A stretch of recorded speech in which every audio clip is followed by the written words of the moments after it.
ప్రధానంగా మా ఎన్టీ రామారావుతో ఉండి పార్టీలో ఫౌండర్ గా ఉండి ఈరోజు ఈ రాష్ట్రంలో ఉమ్మడి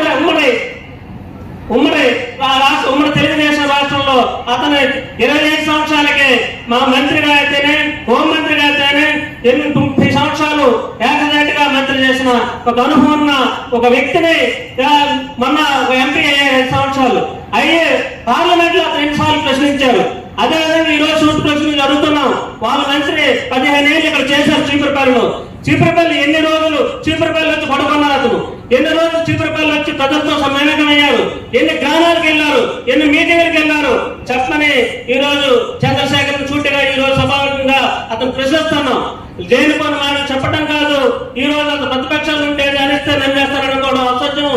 ఈ రోజు తెల్లారులేస్తూ రామలింగ నాయుడు గారు అయితేనే, కళా వెంకటరావు గారు అయితేనే ఎన్ని కార్యక్రమాలు చీపురపల్లి ఉంటే, ఎన్ని పెళ్లిళ్ళు అయితేనే, ఎన్ని కార్యక్రమాలు ఉంటేనే తెల్లారులేస్తూ ఇక్కడే ఉంటూ ఒక పార్టీ ఆఫీసును తీసుకొని, ఒక ఇల్లును తీసుకొని ఇక్కడే ప్రధానంగా ఉంటూ ప్రజలకు సేవ చేస్తున్నారు. కార్యకర్తలు అందుబాటులో ఉంటున్నారు. ఎప్పుడు ఏది కావాలన్నా సరే కేడర్కు అందుబాటులో ఉండి, ఎప్పుడూ లేని అందుబాటులో ఉండి అందరికీ ఎనలేని కృషి చేస్తున్నారు. ఎవరికి ఏ పని కావాలన్నా సరే రాష్ట్రాన్ని గారు కష్టపడి చేస్తున్నారు. కేడర్ అందరికీ తెలుసు. వీళ్ళు లేనిపోయిన మాటలు ఎక్కడో కూర్చొని ఏదో మాటలు చెప్పినది మాత్రం ప్రజలు నమ్మే పరిస్థితి లేదు.